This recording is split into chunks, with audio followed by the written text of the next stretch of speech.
إن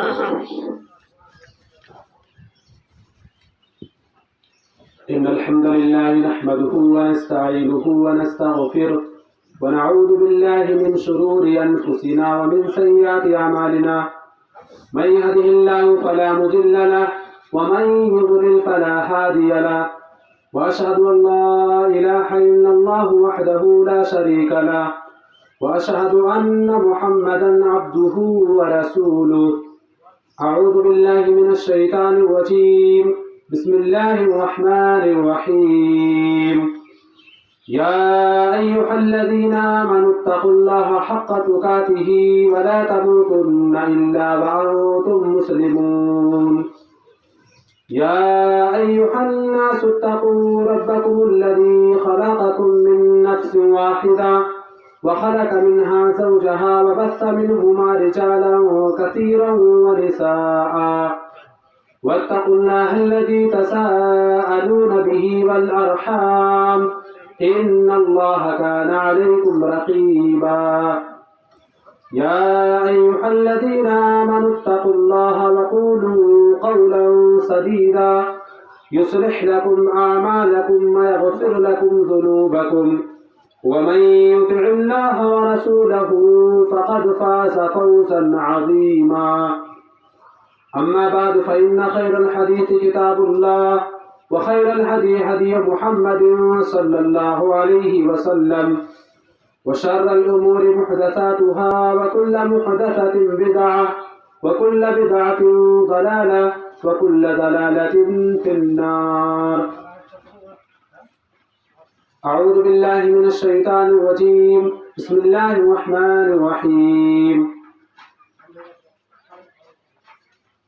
يا أيها الذين آمنوا كتب عليكم الصيام كما كتب على الذين من قبلكم لعلكم تتقون.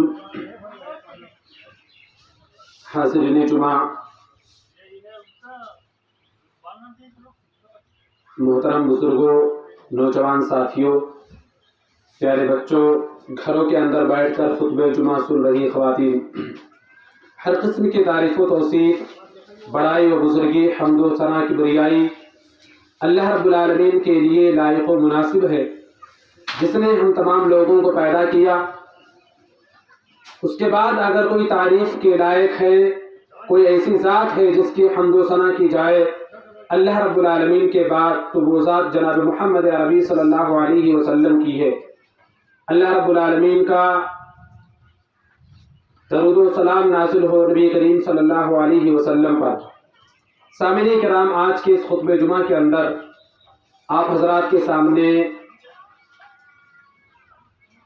جس موضوع کے متعلق کچھ باتیں رکھی جائیں گی وہ رمضان اور اس کے روزوں سے متعلق انشاءاللہ چند باتیں آپ لوگوں کے سامنے پیش کی جائیں گی، کیونکہ ہمیں اور آپ کو یہ بات بخوبی معلوم ہے کہ رمضان کا مہینہ بہت ہی قریب ہے۔ چند دنوں کے بعد ہی ہم اور آپ ان ایام سے گزرنے والے ہیں جس میں ہم تمام کے تمام لوگ روزے سے ہوں گے اور روزہ رکھیں گے۔ تو آج کی اس خطبہ جمعہ کے اندر انشاءاللہ ہم روزوں ہی سے متعلق کچھ باتیں جاننے کی کوشش کریں گے۔ سامعین کرام، بنیادی طور سے کچھ باتیں ہم پہلے سن لیتے ہیں۔ روزے کی فرضیت 2 شعبان سن 2 ہجری کے اندر ہوئی۔ روزے کی جو فرضیت ہے، اللہ رب العالمین نے روزے کو جو فرض کیا تو یہ اللہ رب العالمین نے سن 2 ہجری کے اندر فرض کیا روزے کو، یعنی روزے کی فرضیت کا جو سن ہے وہ سن 2 ہجری ہے۔ ساتھ ہی ساتھ ہم یہ بھی جان لیں کہ روزہ رکھنا ہر مسلمان پر، اگر وہ عاقل اور بالغ ہے، مکلف ہے، تو اس پر فرض ہے، واجب ہے۔ اور اسی طرح بلا عذر یوں ہی جان بوجھ کر کے روزہ چھوڑنے والا آدمی فاسق ہوگا، وہ بہت بڑا گنہگار ہوگا۔ یہ بنیادی طور سے ہم ان باتوں کو اپنے سامنے رکھیں۔ جان بوجھ کر روزہ چھوڑنے والا یہ فاسق ہوگا۔ ہاں، بلا عذر اگر کوئی آدمی روزہ چھوڑ رہا ہے، کوئی دقت ہے نہیں، کوئی پریشانی نہیں ہے، سب کچھ صحیح ہے، لیکن اگر وہ روزہ نہیں رہ رہا ہے تو ایسا آدمی فاسق ہوگا، گناہ کبیرہ کا مرتکب ہوگا۔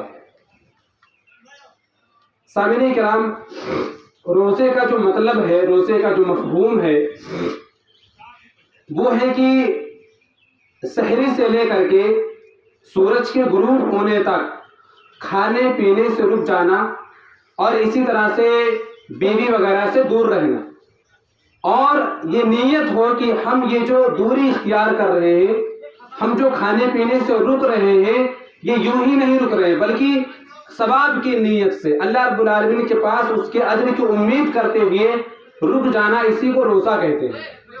سامعین کرام، رمضان کی فضیلت بہت زیادہ ہے۔ ہم نے اور آپ نے بارہا اس سے متعلق باتیں سنی ہوں گی۔ رمضان کا مہینہ جو کہ بہت ہی قریب ہے ہم لوگوں سے، یہ وہ مہینہ ہے جس میں اللہ رب العالمین نے پورے قرآن کو سمائے دنیا پر نازل کیا۔ یک بارگی اللہ تعالیٰ نے پورے قرآن کو سمائے دنیا پر لیلۃ القدر کی رات رمضان کے مہینے میں نازل کیا، جس کی وجہ سے اللہ تعالیٰ نے لیلۃ القدر کو سال کی تمام راتوں میں سب سے بہترین رات اور 1000 راتوں کے عبادت کرنے کے برابر اللہ رب العالمین نے اس میں ثواب رکھا ہے، جیسا کہ ہم اور آپ جانتے ہیں۔ سامعین کرام، روزہ یہ ہر آدمی پر فرض ہے اور ہم اور آپ روزہ رکھتے ہیں،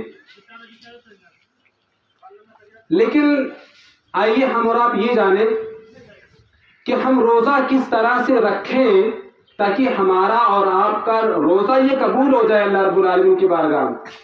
وہ کون سی شرطیں ہیں جن شرطوں کو اگر ہم سامنے رکھ کر کے روزہ رکھیں تو وہ روزہ اللہ رب العالمین کی بارگاہ میں انشاءاللہ قبول ہوگا۔ حدیث کے اندر اللہ کے نبی صلی اللہ علیہ وسلم نے روزوں کی قبولیت کے لیے 2 شرطیں بتلائی ہیں۔ روزہ تو ہر کوئی رکھتا ہے، صبح سے لے کر کے شام تک بھوکا پیاسا رہنا ہر آدمی رہ سکتا ہے، لیکن کچھ ایسی چیزیں ہونی چاہیے جس کی بیس پر ہمارا روزہ اللہ رب العالمین کی بارگاہ میں قبول ہو جائے۔ وہ کون سی شرطیں ہیں جن شرطوں کو ہم سامنے رکھ کر کے اگر روزہ رکھیں تو ہمارا روزہ اللہ رب العالمین کی بارگاہ میں قبول ہو جائے گا۔ سامعین کرام، رمضان کے مہینے کے آنے سے پہلے میں یہ ساری باتیں اس لیے بتانے کی کوشش کر رہا ہوں تاکہ ہم روزہ رکھنے سے پہلے ان چیزوں کی تیاری کر لیں، بعد میں رمضان کے بعد اگر ہمیں پتہ چلے تو پھر کیا فائدہ۔ اس لیے میں اس بات کو بیان کرنا چاہتا ہوں تاکہ ہم اور آپ ابھی سے تیاری کریں، ابھی سے اپنے آپ کو تیار کریں کہ ہمیں روزہ رکھنا ہے، اور روزہ رکھنا ہے تو کس طرح رکھنا ہے، کن شرطوں کے ساتھ رکھنا ہے، کن کن چیزوں کا خیال رکھنا ہے روزہ رکھتے سمے۔ روزہ ہر کوئی رکھتا ہے، لیکن اس کے کچھ شرائط ہیں، کچھ اصول ہیں، کچھ قواعد ہیں جس کی بنیاد پر روزہ رکھ کر کے اگر ہم رمضان کے مہینے کو گزارے تو اللہ رب العالمین ہمارے روزوں کو قبول کرے گا۔ سامعین کرام، حدیث کے اندر ابو ہریرہ رضی اللہ تعالیٰ عنہ حدیث کے راوی ہیں، اللہ کے نبی صلی اللہ علیہ وسلم نے فرمایا، من صام رمضان ایمانا واحتسابا غفر له ما تقدم من ذنبه۔ اس حدیث کے اندر ہم اور آپ، اس حدیث کے اندر اللہ کے نبی صلی اللہ علیہ وسلم نے روزے کی قبولیت کے لیے 2 شرطیں بتلائی ہیں۔ سامعین، ہم اور آپ بارہا سنتے ہیں کہ روزہ رکھنے سے سارے گناہ معاف ہو جاتے ہیں، اور اسی طرح سے روزہ رکھنے سے انسان بالکل گناہوں سے پاک ہو جاتا ہے۔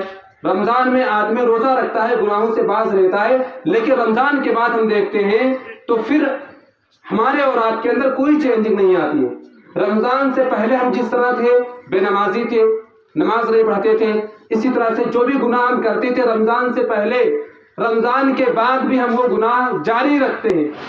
اس سے یہ پتہ چلتا ہے کہ رمضان کے آنے سے اور روزوں کا اہتمام کرنے سے ہمارے روزوں پر کوئی اثر نہیں پڑتا، کیونکہ رمضان سے پہلے ہم جس طرح تھے رمضان کے بعد بھی اسی طرح ہے۔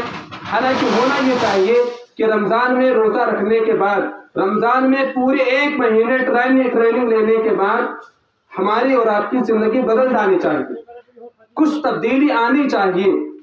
یہ ہم اور آپ سوچتے ہیں لیکن ہوتا نہیں ہے۔ رمضان سے پہلے ہم جس طرح تھے رمضان کے بعد بھی ہمارا معاشرہ اسی طرح کا رہتا ہے۔ اس کے اسباب کیا ہیں، اس کی وجوہات کیا ہیں؟ ظاہر سی بات ہے اس میں 2 چیزیں ہوں گی۔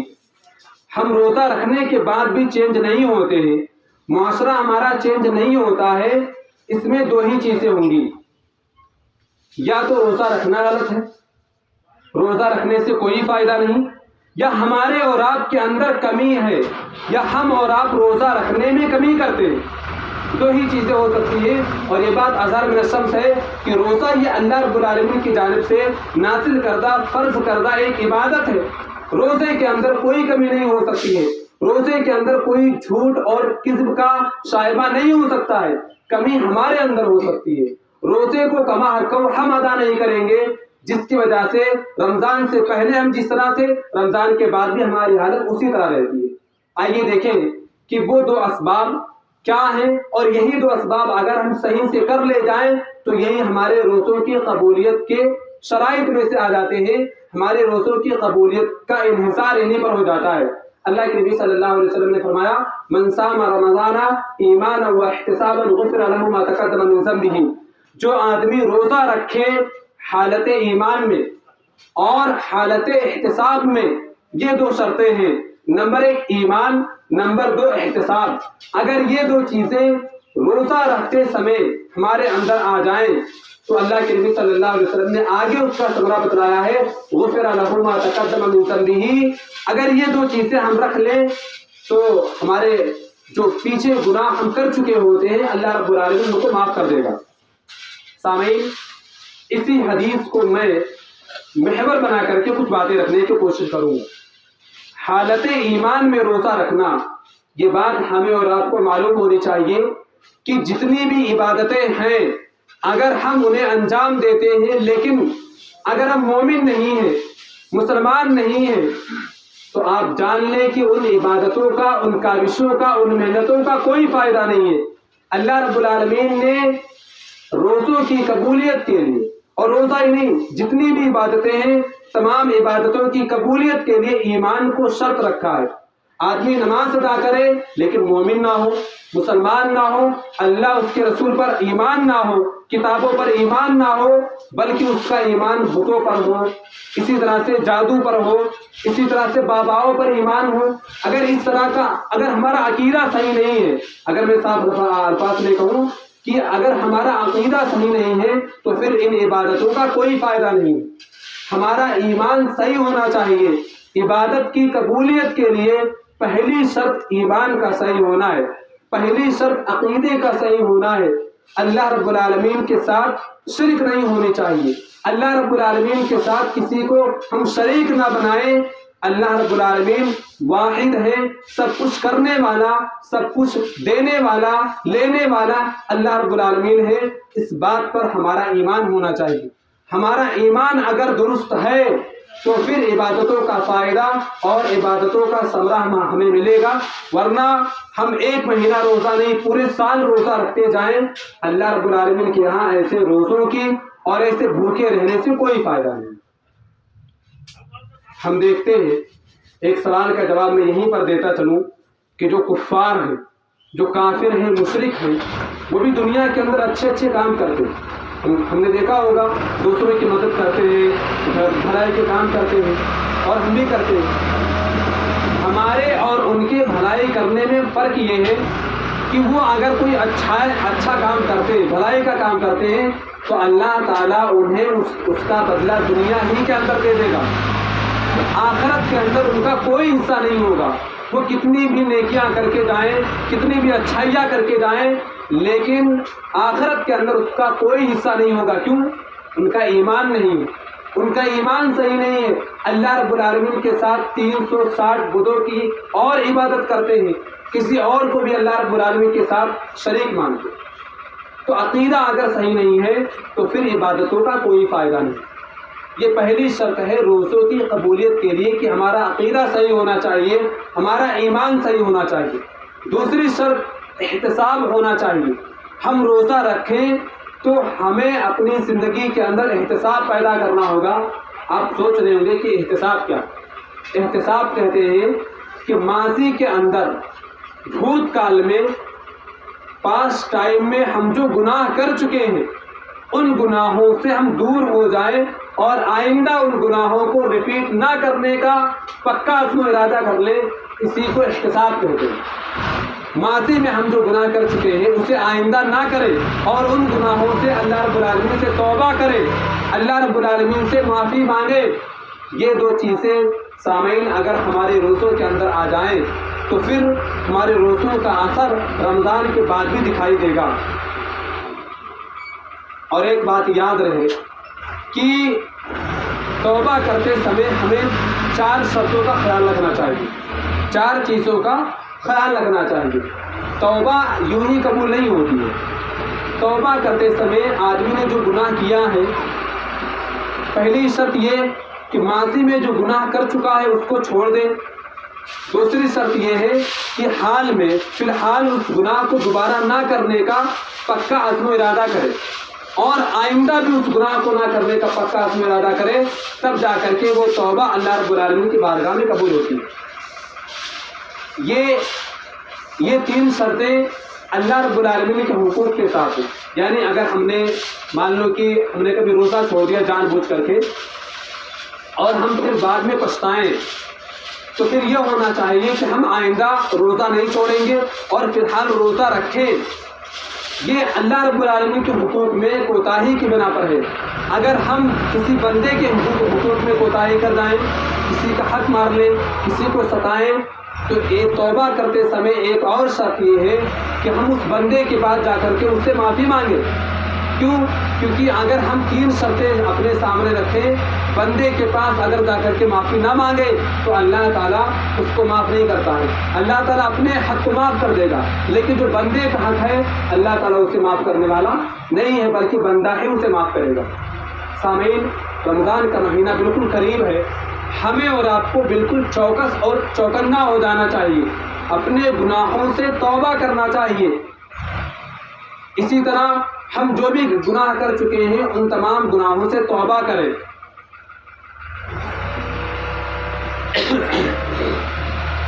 آئیے ہم دیکھیں کہ توبہ کا دروازہ کب تک کھلا رہتا ہے۔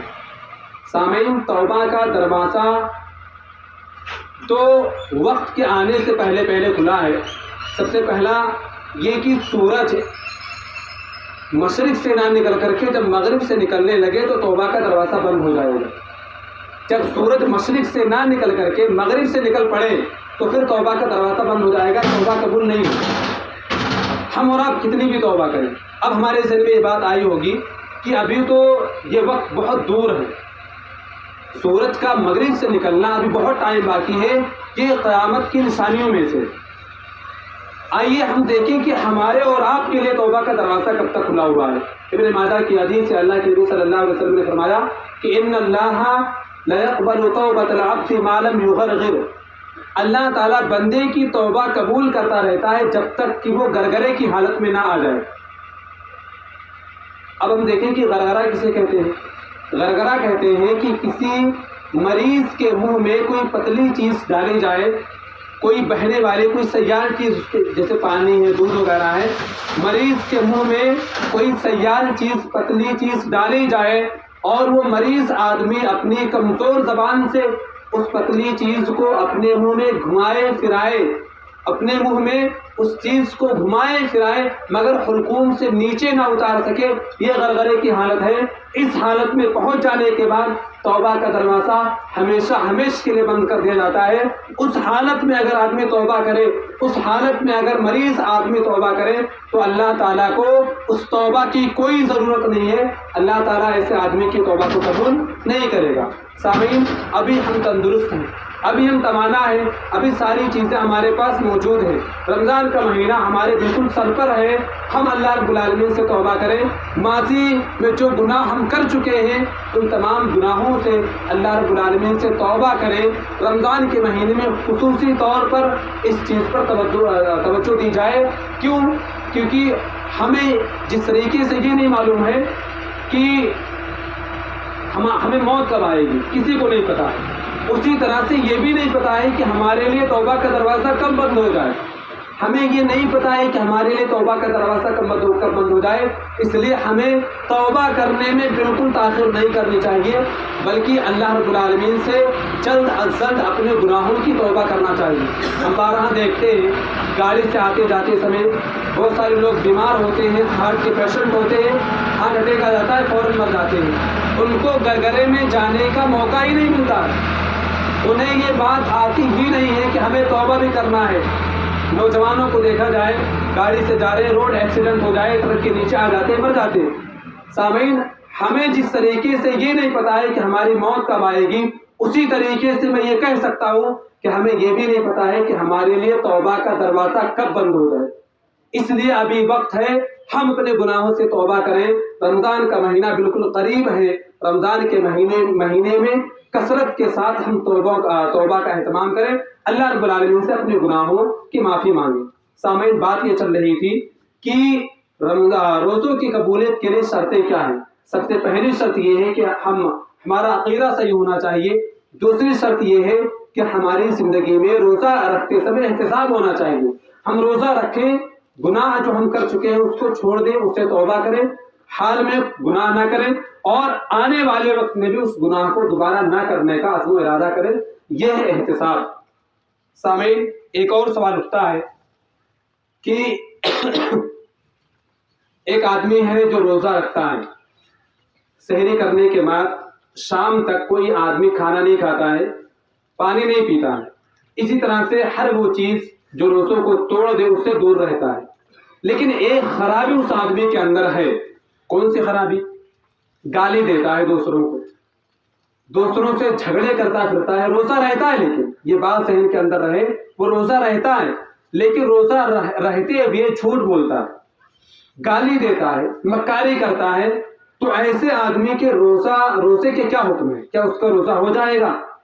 یہ ایک سوال ہے، ہم اور آپ اس کا جواب سنتے چلیں کہ ایک آدمی روزہ رکھتا ہے، کھانا نہیں کھاتا ہے، پانی نہیں پیتا ہے، اسی طرح سے دوا وغیرہ سے دور رہتا ہے جو چیزیں روزوں کو توڑ دیتی ہیں، لیکن وہ گالی دیتا ہے، مکاری کرتا ہے، جھوٹ بولتا ہے، روزہ رہتا ہے لیکن، تو ایسے آدمی کے روزے کا کیا فائدہ ہے؟ کیا اس کا روزہ ہوگا کہ نہیں ہوگا؟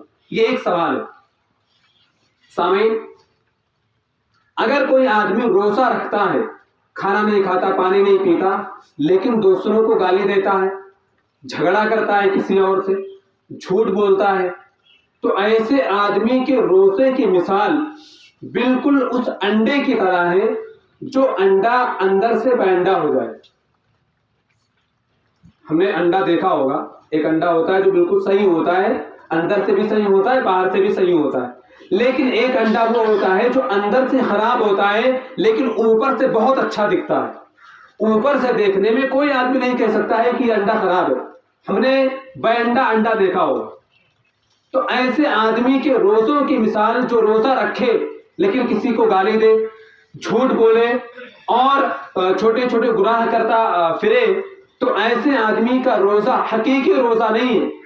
دیکھنے میں تو آدمی روزے دار ہے لیکن اندر سے اس کا روزہ کھوکھلا ہے، اس کا روزہ خراب ہے، اس کا روزہ اس انڈے کی طرح ہے جو اندر سے بینڈا ہو جائے۔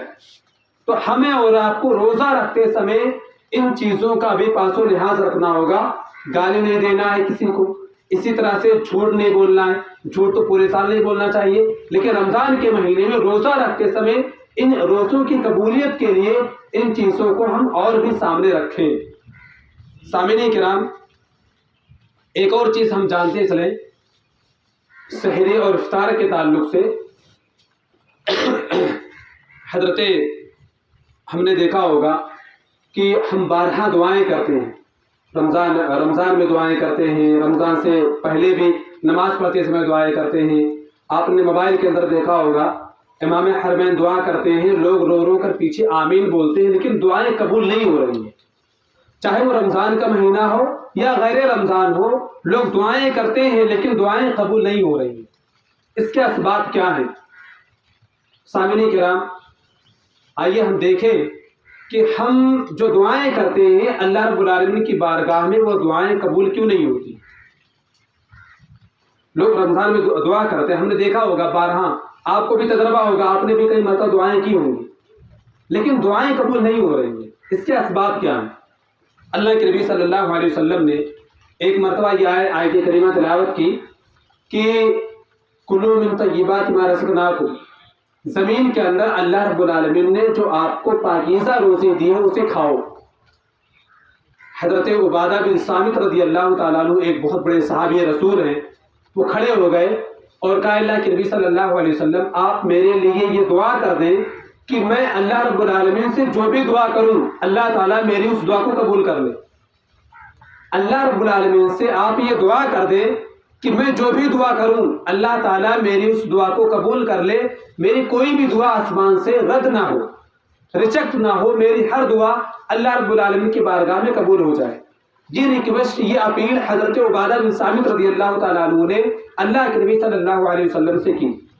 اللہ کے نبی صلی اللہ علیہ وسلم نے فرمایا کہ عبادہ سنو، میں اس طرح نہیں کر سکتا، ہاں میں تمہیں ایک نسخہ بتاتا ہوں، ایک جگاڑ بتاتا ہوں، اگر تم اسے اپنا لوگے تو انشاءاللہ تمہاری ہر دعا قبول ہوگی، تمہاری ہر دعا اللہ رب العالمین کی بارگاہ میں مقبول ہوگی، کوئی بھی دعا رد ہو کر نہیں آئے گی۔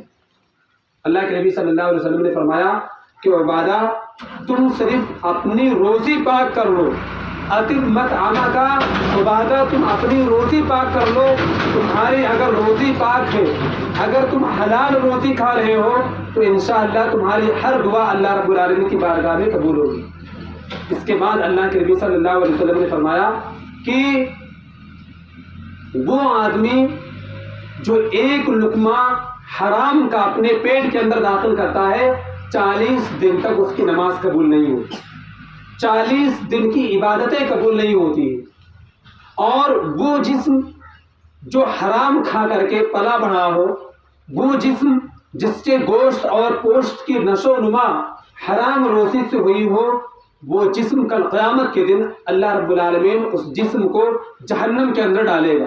یہ اللہ کے نبی صلی اللہ علیہ وسلم کی ایک پوری حدیث تھی، لمبی حدیث تھی، طبرانی کی حدیث تھی۔ سامعین کرام، ہم اور آپ دیکھیں اللہ کے نبی صلی اللہ علیہ وسلم نے فرمایا کہ اگر کوئی آدمی ایک لقمہ حرام کا اپنے پیٹ کے اندر داخل کرتا ہے تو 40 دن کی عبادتیں قبول نہیں ہوتی ہیں۔ سامعین، یہاں پر ہمیں رک کر کے سوچنا چاہیے، یہاں پر ہمیں رک کر کے غور و فکر کرنا چاہیے۔ اگر کوئی آدمی ایک لقمہ حرام اگر پیٹ میں داخل کرتا ہے، آپ اندازہ کریں 40 دن کی عبادتیں قبول نہیں ہوتی ہیں۔ رمضان کا مہینہ آنے والا ہے، اگر ہم حلال اور حرام کمانے میں تمیز نہ کریں، سحری میں اگر ایک لقمہ حرام کا کھا لیں، یہ افطاری کرتے سمے کچھ چیزیں حرام کی لا کر کے داخل کر دیں، مثلا انگور وغیرہ، یہ جو بھی چیزیں ہم رکھتے ہیں افطاری میں، کھجور وغیرہ، اگر اس میں سے کوئی بھی چیز حرام کی لے آئیں اور اس کے ذریعہ سے ہم حرام روزی کے ذریعہ سے افطاری کریں یا سحری کھائیں، آپ اندازہ کریں ایک مہینہ جو رمضان کا مہینہ ہے، ایک مہینہ جو ہم روزہ رکھیں گے، وہ ساری کی ساری عبادتیں تو ختم ہو ہی جائیں گی، پلس میں 10 دن کی عبادتیں اور چلی جائیں گی۔ ہمیں اور آپ کو یہاں ایکشن لینے کی ضرورت ہے۔ کماتے سمے، بزنس کرتے سمے، اسی طریقے سے روزی اور رزق حاصل کرتے سمے ہمیں اس چیز کا بہت زیادہ خیال کرنا ہوگا۔ روزی حلال ہونی چاہیے، ورنہ ہم لاکھ دعائیں کریں، ظاہر سی بات ہے جس جسم کے اندر وہ خون جو حرام کا دوڑ رہا ہو، اس کے ذریعہ سے ہم اللہ رب العالمین کی بارگاہ میں دعا کریں، اللہ تعالیٰ اس دعا کو کیسے قبول کرے، کیسے قبول کرے گا؟ ہم دیکھیں، ہم دعائیں کرتے ہیں، لوگ دعائیں کرتے ہیں، لیکن دعائیں آج قبول نہیں ہو رہی ہیں۔ ہم اگر غور و فکر کریں اپنے روزمرہ کے بزنس میں، روزمرہ کے کام میں، تو کہیں نہ کہیں ہمیں مسٹیک ملے گا، کہیں نہ کہیں ہم غلط کر رہے ہیں، کہیں نہ کہیں ہم سے بھول ہو رہی ہے، جس کی وجہ سے ہماری عبادتیں اور ہماری دعائیں اللہ رب العالمین کی بارگاہ میں قبول نہیں ہو رہی ہیں۔ تو ہمیں افطار کرتے سمے، روزہ رکھتے سمے، سحری کھاتے سمے اپنی روزی کے بارے میں جو لقمہ ہمارے سامنے آئے، جو لقمہ جو کھانا ہمارے سامنے آئے، ہمیں اسے کھانے سے پہلے یہ سوچنا ہوگا کہ آیا یہ حرام کا ہے یا حلال کا ہے۔ کیونکہ ہم لاکھ روزہ رکھیں، لاکھ عبادتیں کریں، اللہ رب العالمین سے لاکھ دعائیں کریں، لیکن اگر ہماری روزی پاک نہیں ہے، ہمارا کھانا پاک نہیں ہے، ہمارا جو ہم بزنس کرتے ہیں اگر وہ حلال ذرائع سے نہیں ہے تو پھر ان کا کوئی فائدہ نہیں ہے۔ دنیا کے اندر تو ہم نقصان کر ہی رہے ہیں، دنیا کے اندر تو ہماری عبادتیں اللہ رب العالمین قبول نہیں کرے گا، پلس میں آخرت میں جانے کے بعد بھی اللہ رب العالمین ہم سے ان ساری چیزوں کا محاسبہ کرے گا، ان ساری چیزوں کا مطالبہ کرے گا۔ سامعین، اس لیے رمضان کا مہینہ بالکل قریب ہے، ہم ان چیزوں کا پاس و لحاظ رکھیں، اور اسی طرح سے رمضان کے مہینے میں توبہ اور استغفار کا زیادہ سے زیادہ اہتمام کریں۔ ایک بندہ جو گناہ کر کے اللہ رب العالمین کی بارگاہ میں آتا ہے، اللہ رب العالمین کا اگر کوئی بندہ گناہ کرنے کے بعد پشیماں ہو جائے، نادم و شرمندہ ہو جائے، اللہ تعالیٰ کو اس بندے کا نادم ہونا، پشیماں ہونا، شرمسار ہونا بہت زیادہ پسند ہے۔ علامہ اقبال نے کہا تھا کہ موتی سمجھ کے شان کریمی نے چن لیے، موتی سمجھ کے شان کریمی نے چن لیے، قطرے جو تھے میرے عرق انفعال کے۔ ایک بندہ گناہ کرتا ہے، گناہ کرنے کے بعد وہ نادم ہوتا ہے، پچھتاتا ہے، پھر آ کر کے مسجد میں اللہ رب العالمین کی بارگاہ میں توبہ کرتا ہے۔ توبہ کرتے سمے اللہ رب العالمین کی بارگاہ میں شرمسار ہوتے سمے پیشانی پر جو پسینے آتے ہیں، اللہ رب العالمین ان پسینوں کے قطرات کو موتی سمجھ کر کے چن لیتا۔ اللہ تعالیٰ کو بندے کا نادم ہونا، پشیماں ہونا بہت زیادہ پسند ہے۔ سامعین، اس لیے ہم توبہ اور استغفار کا زیادہ سے زیادہ اہتمام کریں، اور روزہ رکھتے سمے، افطاری کرتے سمے حلال اور حرام کی تمیز کریں، تب جا کر کے ہماری عبادتیں قبول ہوں گی، تب جا کر کے ہم روزہ رکھنے کے بعد، رمضان کے بعد کی جو زندگی ہوگی، رمضان کے بعد کا جو مہینہ ہوگا، تب جا کر کے ہماری زندگی میں کچھ چینجنگ آئے گی، کچھ تبدیلی آئے گی۔ ورنہ ہم رمضان سے پہلے جس طرح ہیں، رمضان میں روزہ رکھیں گے ایک مہینہ، پھر اس کے بعد ہم وہی کام کریں گے جو رمضان سے پہلے کیا کرتے تھے۔ رمضان کے روزوں کا کوئی اثر نہیں پڑے گا اگر ہم اپنی روزی پاک نہ رکھیں، اگر ہم رمضان میں توبہ اور استغفار کا اہتمام نہ کریں۔ سامعین، یہ چند باتیں تھیں، مجھے امید ہے کہ انشاءاللہ رمضان کے مہینے میں ان تمام چیزوں کا ہم اور آپ زیادہ سے زیادہ خیال رکھیں گے انشاءاللہ۔ اور ایک چیز اور میں بتاتا چلوں کہ ہمارا عقیدہ صحیح ہونا چاہیے، اللہ رب العالمین کے ساتھ کسی کو شریک نہ کرے۔ سامعین، ایک مثال دے کر کے میں بات کو ختم کر دوں گا۔ آپ نے سنا ہوگا قرآن کریم میں اللہ رب العالمین نے فرمایا کہ ہم قیامت کے دن تمام گناہوں کو معاف کر دیں گے سوائے شرک کے۔ اگر کوئی بندہ شرک کر کے آئے گا، اللہ رب العالمین سے معاف نہیں کرے گا، بلکہ وہ بندہ ہمیشہ ہمیشہ کے لیے جہنم میں چلا جائے گا۔ اب آپ سوچ رہے ہوں گے کہ آخر یہ شرک مطلب اتنا زیادہ کیسے ہو جاتا ہے کہ اللہ تعالیٰ معافی نہ کرے۔ میں ایک مثال دے رہا ہوں آپ کو۔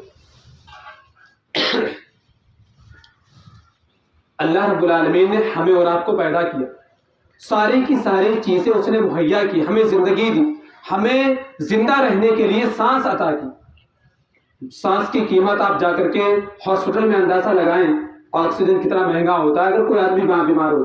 ساری کی ساری چیزیں اللہ رب العالمین نے دی، عبادت اس کی ہونی چاہیے، سر اس کے دروازے پر جھکنا چاہیے، لیکن اگر ہم یہی ماتھا جا کر کے قبروں پر ٹیک دیں، یہی سر جا کر کے باباؤں کے سامنے جھکا دیں، اللہ رب العالمین کو کتنی غیرت آئے گی۔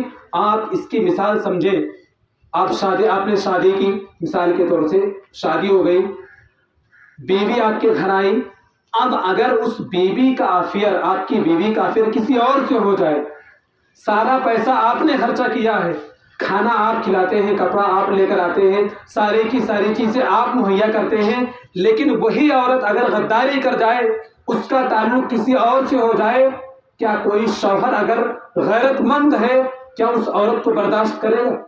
نہیں کرے گا، فوراً طلاق کا معاملہ آ جائے گا۔ اور اب اندازہ کریں تو وہ رب جس نے ہمیں پیدا کیا، جب ہم کچھ نہیں تھے اس نے ہمیں جسم عطا کیا، ساری کی ساری چیزیں A to Z تمام کی تمام چیزیں اللہ رب العالمین نے عطا کی ہیں، تو سر اس کی بارگاہ پہ نہ جھک کر کے اگر ہم غیر کی در پہ جا کر کے جھکا دیں تو اندازہ کریں کہ اگر اللہ تعالیٰ اس کے بدلے میں جہنم کے اندر ڈال دے تو کون سی بہت بڑی بات۔ سامعین، آپ یہ گوارا کریں گے کہ آپ کی بیوی میں آپ کی بیوی کے ساتھ کوئی اور شریک ہو جائے؟ کوئی نہیں، کوئی بھی گوارا نہیں کرے گا۔ میں اور کہوں کہ اگر ہماری بیوی کا تعلق ہمارے بھائی سے ہو جائے ہم گوارا نہیں کریں گے، ہماری بیوی کا تعلق ہمارے باپ سے ہو جائے ہم گوارا نہیں کریں گے، چاہے جائے کہ کوئی دوسرا آدمی آ جائے۔ تو اگر اللہ رب العالمین کے ساتھ آپ کسی اور کو شریک کریں، اللہ رب العالمین جو علام الغیوب ہے، بہت بڑا غیرت مند ہے، ساری کی ساری چیزیں اس کی ہیں، اس کے ساتھ ایک فقیر کو، ایک ناچیز آدمی کو لا کر کے کھڑا کر دیں، اللہ تعالیٰ اس بات کو کیسے گوارا کر سکتا ہے؟ سامعین کرام، اور ایک چیز اور یاد رکھیں، ایک ہوتا ہے مزاروں پر جانا، باباؤں کے پاس جا کر کے سر جھکانا، ان سے فریادیں مانگنا۔ مزاروں پر جانا ایک ہوتا ہے، اور ایک ہوتا ہے کہ آدمی مزاروں پر نہ جائے، گھر کے اندر ہی رہے، گاؤں ہی میں رہے، لیکن یہ عقیدہ رکھے دل کے اندر کہ فلاں بابا بھی یہ کر سکتے ہیں، فلاں بابا بھی یہ دے سکتے ہیں، بیٹا دینے، بیٹی یا بیٹا دینے پر قادر ہے۔ اس طریقے کا اگر ہمارا عقیدہ ہو جائے، اگر اس طریقے کی بات ہم مان لیں، گرچہ ہم مزاروں پر نہ جائیں، گرچہ ہم وہاں جا کر کے سر نہ جھکائیں، صرف ہمارا یہ عقیدہ ہو کہ فلاں آدمی یا فلاں بابا یہ کرنے پر، وہ دینے پر، یہ لینے پر قادر ہے، تو یہ بھی شرک ہے، یہ بھی اللہ رب العالمین کے ساتھ شرک کرنے کے برابر ہے۔ سامعین، اس لیے ہمیں اور آپ کو ان تمام چیزوں کا خیال رکھ کر کے انشاءاللہ رمضان میں روزہ رکھنا ہوگا۔ اللہ رب العالمین سے دعا ہے کہ اللہ تعالی ہم تمام لوگوں کو کہی گئی باتوں پر عمل کرنے کی توفیق عطا فرمائے، آمین۔ بارہا جب تک ہم لوگ دنیا کے اندر زندہ رہیں، اسلام پر زندہ رہیں، خاتمہ ہو اسلام پر ہو، ایمان پر ہو، توحید پر ہو، آمین۔ تقبل رب العالمین۔